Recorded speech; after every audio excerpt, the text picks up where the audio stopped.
And the Green family figures very prominently for Laurel, Delaware. The dad is an assistant coach, and there's Logan and Regan, the sisters, who are stars, and they're both pitchers. They're both pitchers. They're both very good pitchers. Logan is getting the start. She's more of a junk ball pitcher. She's going to place the pitches on the corner. Her sister, she's more of a power pitcher. You're going to see her with velocities a little bit higher. The two of them, a great 1-2 punch for this Delaware team. They're going to need to be strong in the circle to have an opportunity to beat a very good offensive Puerto Rico team. And Delaware should have. Welcome back. Top of the fourth inning. Delaware leading Puerto Rico 1-0, and we have a pitching change. Logan Green has been lifted in favor of her younger sister Regan, who has just been spectacular in this tournament. And Regan, a little bit of a different look. She throws the ball a little harder than her older sister Logan, so Logan's more of the junk, Regan's more of the power. You can see she's 4-0, 15 innings pitched. The strikeouts right there, it shows she's a power pitcher. 35 strikeouts in just 15 innings of work. An ERA below a .5, so you can see she's got those power numbers. She's going to need to keep the ball on the corners, though. You can't put too much of the ball on the white part of the plate. It'll still get you in trouble. But this combination of Logan and Regan has worked very well together. You typically want to go from junk to speed. That's why this combination has worked for this Delaware team. And yesterday, Regan was spectacular. Faced 10 batters in the semifinal against South Bend. Faced 10 batters and struck out 8 of them. She was throwing the gas, or cooking on gas and throwing the heat. So she's got the 3 wins in this tournament so far, and her sister Logan has gone over to first base, which is where she plays when she's not in the circle. Logan, just an outstanding 3 innings of work. How about a perfect game and you get lifted for your baby sister? What's that all about? What is that all about? She's like, hey.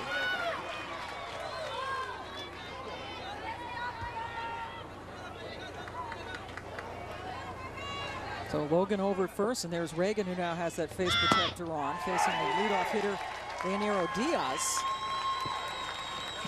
She flew out her first time up and is down 0-2.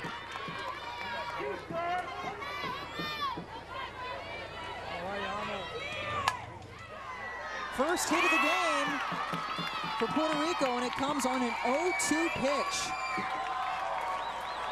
Well, that's one of the mistakes you don't ever want to make, giving up and hit on an 0-2 pitch. You need to be able to waste a pitch, keep it out of the zone, make the hitter swing at a pitch that is your pitch as a pitcher. That ball too close to the zone. Diaz just able to drive that ball back up the middle. And now here comes the small ball they're known for. Marian Rodriguez with a terrific sac bunt that sends Diaz down to second. Hey, make sure the out here. And the manager for Laurel, Brad Lee, talked about how you have to match Puerto Rico's intensity. He understands that they are a team that likes to run and put the pressure on. Well, that helps out a lot for Delaware. Lozada's first pitch swinging is a pop-up to second base for the second out.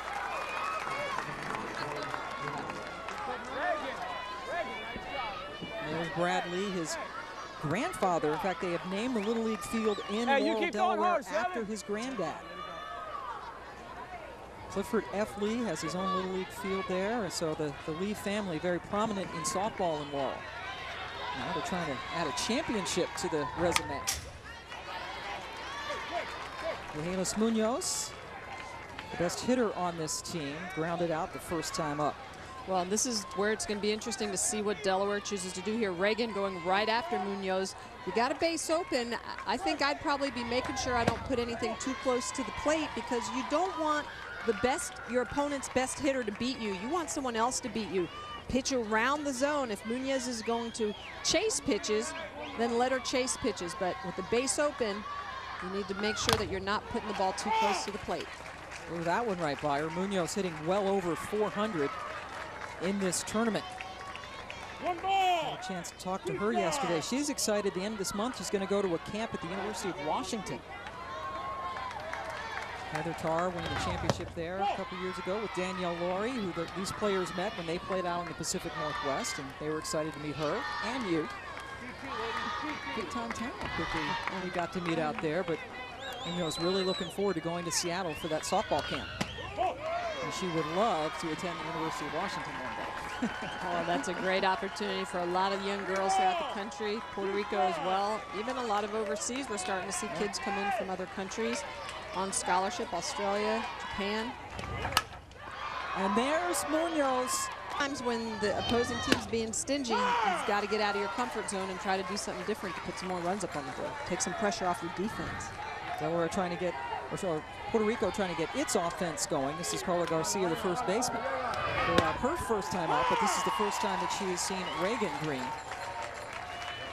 Logan started in the circle and has subsequently moved over to first base for Delaware. Their mom, Jody, by the way, is their high school softball coach at Laurel High. There's the strikeout from Regan. Again, struck out 8 of the 10 batters she faced in last night's semifinal. Well, she has the tendency to throw that pitch high in the zone, and when she can get hitters to chase that pitch, it's really hard to catch up to. That's kind of her MO as a pitcher. She's going to work the corners low, and then she's going to throw that rise ball pitch up in the zone and trying to get them to chase out of the zone. Betsy Rodriguez struck out. She was struck out by Logan Green first time up.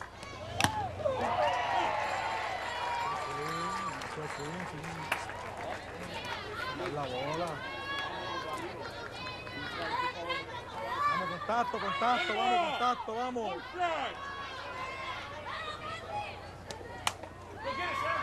Third baseman coming up. Keeps her glove underneath the ball. Look at Regan. She's going to give some love to her third baseman. That's an outstanding effort by Whaley. Pitcher's best friend when you have your infielders playing defense like that. So 2 out, nobody on. Dayanara Figueroa lined out her first time up against Logan Green.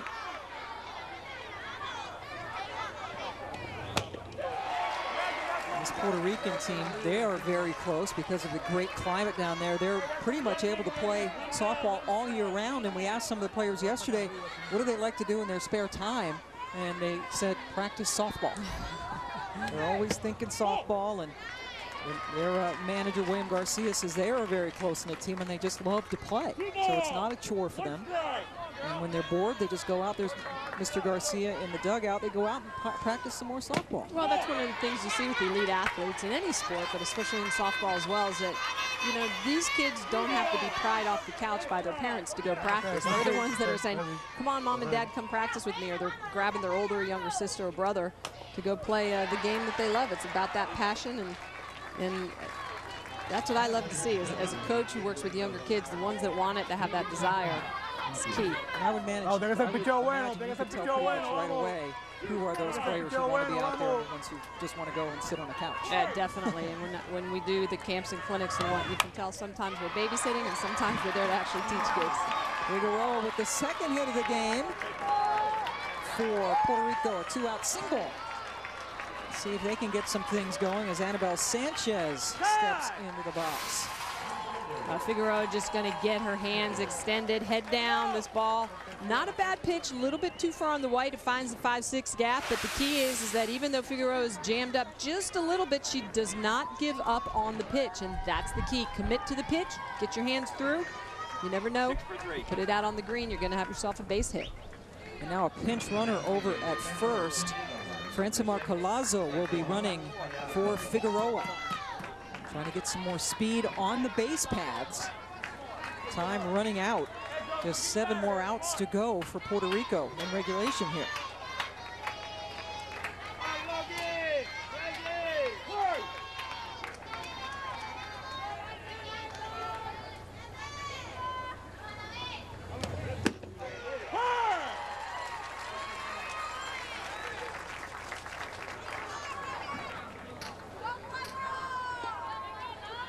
This is indeed a very aggressive team on the base pads. Palazzo has to retreat back to first. Palazzo running on that pitch, and it's getting late In the game, I would suspect that we need to see Puerto Rico try and pick up an extra 60 feet here, and any opportunity get runners into scoring position. Obviously, with 2 outs, they're not going to be able to bunt. They need to try and move the runner. Instead, a soft pop-up to end the